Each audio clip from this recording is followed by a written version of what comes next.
আসসালামু আলাইকুম।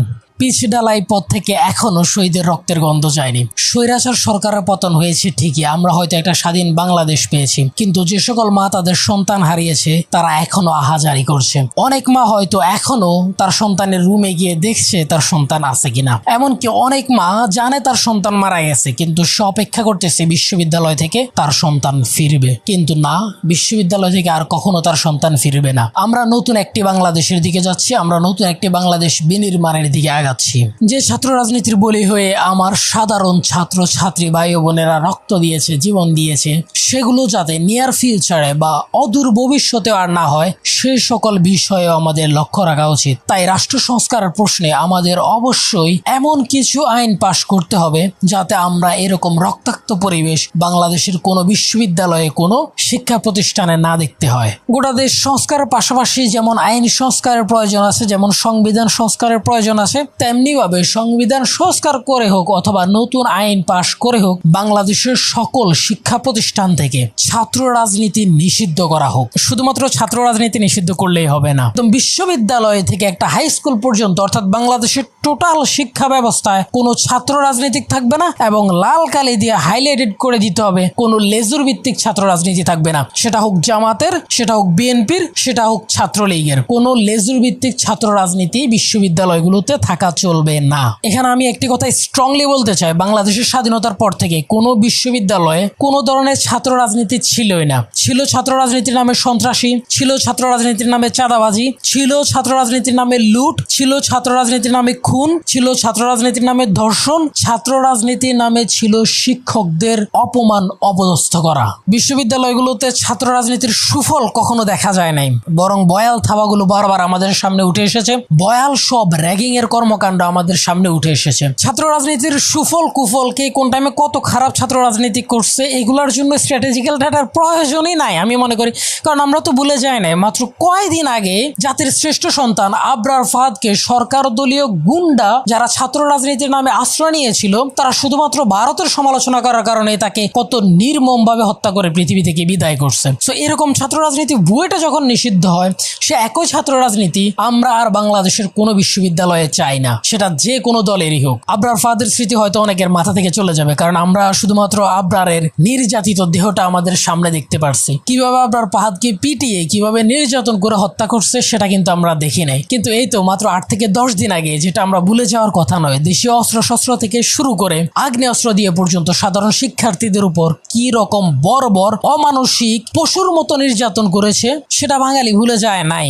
এখন শুধুমাত্র এই নির্মম হত্যাকাণ্ডগুলোর জন্য যদি আমি ছাত্রলীগকে দোষী করে ছাত্রলীগ নিষিদ্ধ করার কথা বলি, তাহলে একপাক্ষিক হয়ে যাবে। বিএনপি যখন 2001 থেকে 2006 সাল পর্যন্ত বাংলাদেশের ক্ষমতায় ছিল, বিএনপির আমলের ছাত্র রাজনীতিও কিন্তু অত ভালো ছিল না। সে সময় ছাত্র দলের গুন্ডারা সাধারণ শিক্ষার্থীদের হেন কোনো নির্যাতন নাই করে নাই, এমন কোনো র্যাগিং নাই যেটা তারা সাধারণ ছাত্র ছাত্রীদের উপর ব্যবহার করে নাই। আমরা যদি আরেকটু অতীতেও ফিরে যাই, যখনই যে দল ক্ষমতায় আসছে তখন সেই দলের ছাত্র উইং নামে যে দলটা আছে, অর্থাৎ সেটা হোক ছাত্রলীগ, সেটা হোক ছাত্র শিবির, সেটা হোক ছাত্র দল, যারাই যখন ক্ষমতায় আসছে তারাই তখন ওই দলের রিপ্লেসমেন্ট হিসেবে কাজ করছে। অর্থাৎ ছাত্রলীগ যে নির্যাতন গুলা করছে, যখন ছাত্র দল ক্ষমতা আসছে তখন সেই বর্বরতা ছাত্র দল শুরু করছে। আবার ছাত্র দল যখন ক্ষমতা থেকে চলে গেছে, সেই রিপ্লেসমেন্টটা ছাত্রলীগ এসে পূরণ করছে এবং এই ছাত্রলীগ কিন্তু তাদের চাইতে আরো বেশি গুণ বেশি বর্বর হয়েছে।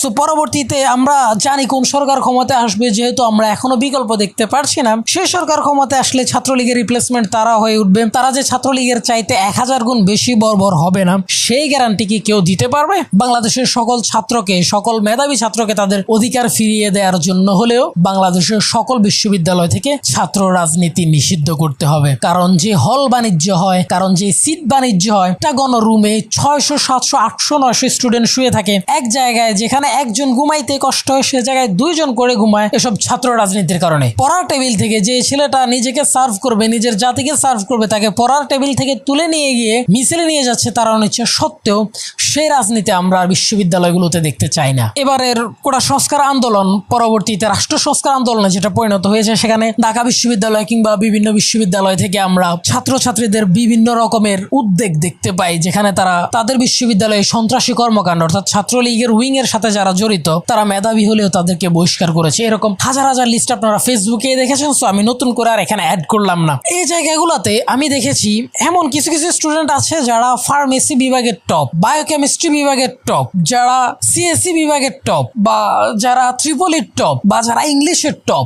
সো এরকম টপাররা কিভাবে এরকম একটা নৃশংস কাজে জড়ায়? যখন আমি এটা আরেকটু বেশি খুঁজতে যাই তখন দেখি যে এই টপগুলাই কিন্তু বিশ্ববিদ্যালয়ে শিক্ষক পদে পরবর্তীতে আসেন, এবং এই ছাত্রগুলা যদি ছাত্র রাজনীতি না করে তাহলে তারা কখনোই বিশ্ববিদ্যালয়ের শিক্ষক হতে পারবে না। অর্থাৎ আপনার ব্যাকগ্রাউন্ডে যদি আওয়ামী লীগ কিংবা বিএনপির কোনো কিছু জড়িত না থাকে তাহলে আপনি ওই বিশ্ববিদ্যালয়ের সুপারিশপ্রাপ্ত হবেন না।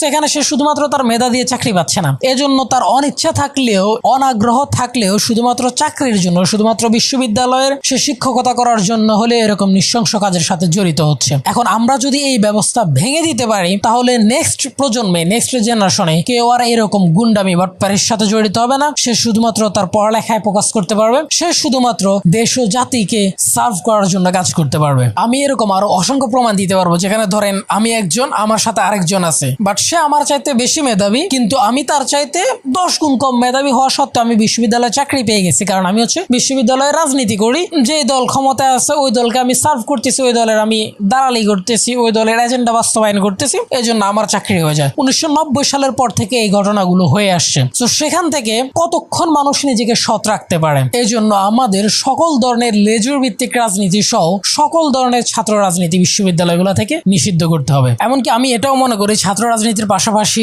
শিক্ষকদের রাজনীতিও নিষিদ্ধ করা হোক। বিশ্ববিদ্যালয়ের শিক্ষকরা রাজনীতি করবে কেন? তারা থাকবে জাতির শ্রেষ্ঠ স্থানে, তারা থাকবে জাতির বিবেকের জায়গায়। কিন্তু আমার একটা বদভ্যাস আছে, আমি রাত জেগে হয় ফুটবল খেলা দেখি, নাইলে হচ্ছে টকশো দেখি। টকশো গুলোতে লাস্ট 5 বছর ধরে বিশ্ববিদ্যালয়ের এত বেশি শিক্ষক দেখা গেছে তারা সরকারের এত বেশি দালালি করতো, এত বেশি মিথ্যা কথা বলতো, শয়তানও শুনে বলতো যে এরকম মিথ্যা তো আমিও বলি না। সো এই টাইপের মিথ্যা কথা তারা বলতো। তাদেরকে ক্লাসেও তত পরিমাণে দেখা যেত না যত বেশি টেলিভিশনের টকশোতে দেখা যেত। লাস্ট 20 বছরে যতগুলো বিশ্ববিদ্যালয়ে বিসি নিয়োগ প্রাপ্ত হয়েছে, কতগুলো বিসি বৈধভাবে নিয়োগ প্রাপ্ত হয়েছে। এখানে প্রত্যেকটা বিশ্ববিদ্যালয়ের বিসি কিন্তু নিজের যোগ্যতা দিয়ে বিশ্ববিদ্যালয়ে জায়গা করে নেয় না, বরং তারা সরকারের অনুগ্রহ দিয়ে বিশ্ববিদ্যালয়গুলোতে জায়গা করে নিছে। যে বিসি সরকারের অনুগ্রহ নিয়ে বিশ্ববিদ্যালয়ের বিসি হয়, সেই বিসি তো সরকার দালালি করবে, সেই বিসি কখনোই স্টুডেন্টের পক্ষে হবে না। কোনো বিশ্ববিদ্যালয়ের স্টুডেন্টের লাশ পড়ে গেলেও সেই বিসির কোনো কিছু যায় আসে না, সেই বিসিরা প্রতিবাদ করবে না, কারণ তাদেরকে তো তারাই এনে বসাইছে। এখন দেখা যায় প্রত্যেকটা বিশ্ববিদ্যালয়ের বিসিরা এখন মেরুদণ্ডহীন,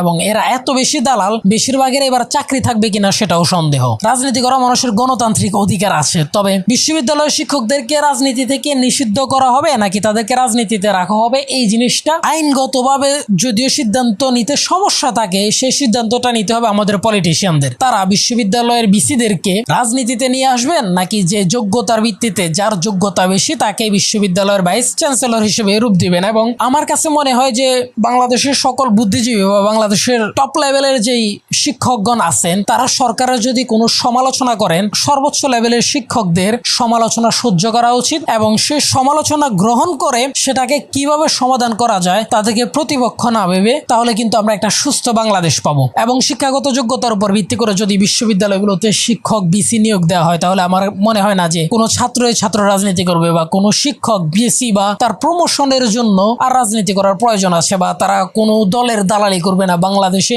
বুদ্ধিজীবীর চর্চা হবে, বাংলাদেশের মানুষ স্বাধীনভাবে কথা বলতে পারবে, বাংলাদেশ একটা নেক্সট লেভেলে চলে যাবে, বাংলাদেশের শিক্ষা ক্ষেত্রটা ডেভেলপ হবে, বাংলাদেশ টোটালি বুম করবে। কিন্তু দলীয় লেজুর ভিত্তিক রাজনীতি করতে গিয়ে আমাদের শিক্ষকরা যখন দালালে পরিণত হয়েছে, ছাত্রদের রক্ত জুড়ে যাচ্ছে, প্রথম দিকে আমরা শিক্ষকদেরকে রাস্তায় নেমে আসতে দেখি না, পরবর্তীতে যাই হোক তারা সমালোচনায় বসে পড়ে, বা তাদের কলিগরা কয়েকজন আসছে ওটা দেখে তারাও আসছে, এবং অনেকে এমন সময় আসছে যখন দেখছে যে না সরকার আর থাকবে না, সো নিজের পজিশন বাঁচানোর জন্য অনেকে আসছে, এটা জাতির কাছে ক্লিয়ার। কিন্তু বিশ্ববিদ্যালয়গুলোতে যদি ছাত্র শিক্ষকদের রাজনীতি বন্ধ না করা যায়, যদি দলের চামচামি, দলের দালালি স্টিল থাকে, তাহলে এই সরকার বা আগামীর বাংলাদেশ থেকেও ভালো কিছু পাবো বলে আশা করি না। এই জন্য বিশ্ববিদ্যালয়গুলোতে ছাত্র রাজনীতি আইনগতভাবে দরকার হলে সংবিধান সংশোধন করে, সাথে করে লাল মার্কে দিয়ে লেজুর ভিত্তিক ছাত্র রাজনীতি নিষিদ্ধ করে দিতে হবে। শিক্ষকদের রাজনীতির ব্যাপারে রাজনীতিবিদরা সিদ্ধান্ত নিতে পারে। আরেকটা গুরুত্বপূর্ণ সেক্টরকে রাজনীতি মুক্ত রাখার জন্য আমি আজকের ভিডিওতে কথা বলতাম, কিন্তু ভিডিওটা অনেক বড় অলরেডি হয়ে গেছে। তারপর আমি একটা শিরোনাম দিয়ে রাখি, আমি এটা নিয়ে ডিটেল তথ্যপাত্র দিয়ে ভিডিও বানাবো। লাস্ট কয় বছরে কারা নিয়োগ হয়েছে, কতজন সরকার দলীয় ছিল, কতজন নিরপেক্ষ মেধাবী ছিল, সেটা হচ্ছে বাংলাদেশ বিচার বিভাগ। বাংলাদেশ বিচার বিভাগ যদি আপনি শক্তিশালী না করতে পারেন, নিরপেক্ষ করতে না পারেন, তাহলে আপনি কখনো কোনোদিন ন্যায় বিচার পাবেন না, আইনের শাসন প্রতিষ্ঠা করতে পারবেন না। এবং এই বিচার বিভাগের নিয়োগগুলো স্বচ্ছতার সাথে হওয়া উচিত। আপনি জাস্ট কয়েকদিন আগে ভাইরাল যে টকশোটা ছিল, আমাদের চিফ জাস্টিস একজন খুবই ভাইরাল হয়েছেন রাজাকার বলে, এই লোকটা বাংলাদেশের চিফ জাস্টিস ছিলেন। এইরকম একজন পাগল, এরকম একজন মানে মস্তিষ্ক বিকৃত লোক যদি বাংলাদেশের চিফ জাস্টিসে থাকে, তাহলে বাংলাদেশের কত লক্ষ কত হাজার হাজার মানুষের সাথে উনি অবিচার করছেন। জাস্ট একটু ইমাজিন করেন যে এরকম একটা লোক চিফ জাস্টিস ছিল এবং তার দ্বারা কি কোনো ন্যায় বিচার হয়েছে? তো শুধু উনি না, ওনার মতো এরকম আরো হাজার হাজার বিচারপতি আছে। এদের থেকে আমরা মুক্তি পেতে হবে, ওই জায়গাটাও নিউট্রাল করতে হবে, ওই জায়গাটাও স্বাধীন করতে হবে, ওই জায়গাগুলোতেও রাজনৈতিক হস্তক্ষেপ থেকে